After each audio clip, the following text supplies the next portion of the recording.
নিউজিল্যান্ডের সাথে 3-0 ব্যবধানে হোয়াইট হাউস হওয়ার পর কেউ কি ভেবেছিল টিম ইন্ডিয়া বর্ডার গাভাস্কার ট্রফিতে প্রথম টেস্ট অর্থাৎ যেটি পার্ট টেস্ট নামে পরিচিত সেই টেস্টে জিততে যাবে?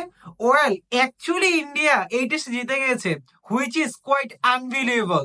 বিকজ বিজিটি অর্থাৎ বর্ডার গাভাস্কার ট্রফি যখন ইন্ডিয়া খেলতে গিয়েছিল অস্ট্রেলিয়া, তখন অনেক অনেক এক্সপার্টরাই বলেছিল যে ইন্ডিয়া আর যাই হোক পার্ট টেস্ট কখনোই জিততে পারবে না। এক্সপার্টরা এমন কিছু মনে করার যৌক্তিক কারণও আছে।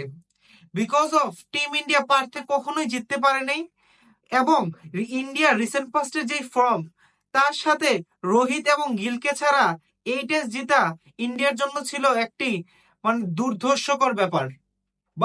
বাট মেবি গৌতম গম্ভীর বলেছিল रोहित गिल को बिना मेरा टीम भी जीत सकता है, क्योंकि इस मैच का गुंडा मैं हूँ, मेरा टीम है। এ অস্ট্রেলিয়া তো কুছ নেই। যেভাবে পার্ট টেস্টে টিম ইন্ডিয়া জিতেছে, বলতেই হবে এই ম্যাচের গুন্ডা একমাত্র টিম ইন্ডিয়া। প্রথম ইনিংয়ে 150 রানে অল আউট হওয়ার পরে টিম ইন্ডিয়া যেভাবে বোলিং এ কামব্যাক করে অস্ট্রেলিয়াকে 104 রানে অল আউট করে দিল, হুইচ ইজ কোয়াইট আনবিলিভেবল। তারপর ইন্ডিয়া 46 রানের লিড নিয়ে সেকেন্ড ইনিংয়ে নামার পর কেউ হয়তো ভাবেই না ইন্ডিয়া যা করে দেখাবে সামনে। স্পেশালি জয়সওয়াল, কেএল রাহুল এবং আমার আপনার সকলের ফেভারিট কিং কোহলি, বিরাট কোহলি যা করলো আর কি। Virat Kohli makes a special comeback. Virat Kohli তার 81তম সেঞ্চুরি করে আমার আপনার মতো তার কোটি কোটি ফ্রেন্ডকে আবারও একটি ইমোশনাল মুমেন্টে ফেলে দিল।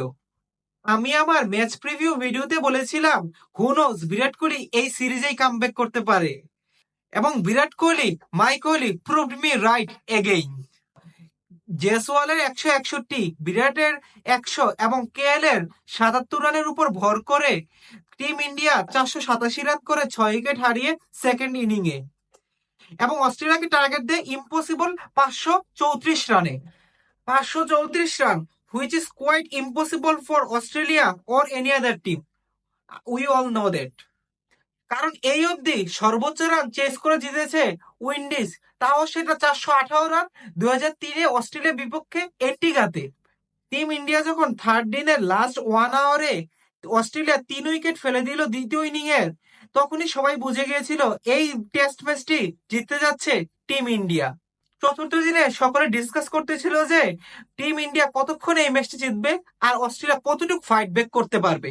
ট্রাভিস হেডের 89 রান এবং মিচেল মার্শের 47 রানে অস্ট্রেলিয়া কিছুটা ফাইট ব্যাক দিলেও তা অস্ট্রেলিয়ার সম্মান বাঁচানোর জন্য যথেষ্ট ছিল না, বলতেই হবে। অস্ট্রেলিয়া 238 রানে অল আউট হয়ে যায় এবং টিম ইন্ডিয়া বর্ডার গাভাস্কার ট্রফির 1-0-তে লিডে চলে যায়। এবং এই ম্যাচের হিরো হচ্ছে আমার এবং এক্সপার্টদের ওপিনিয়ন ওয়াইজ জাসপ্রীত বুমরা, এবং সেই কিন্তু ম্যান অফ দ্য ম্যাচ হয়েছে। সো জাসপ্রীত বুমরা ছাড়াও আপনার কি মনে হয় এই ম্যাচের হিরো কে, এবং অস্ট্রেলিয়া কি নেক্সট ম্যাচে কামব্যাক করতে পারবে তা কমেন্টে জানান। That's it for today. Hope you guys enjoy the video. Please follow and subscribe my Facebook page and YouTube channel. Bye bye guys.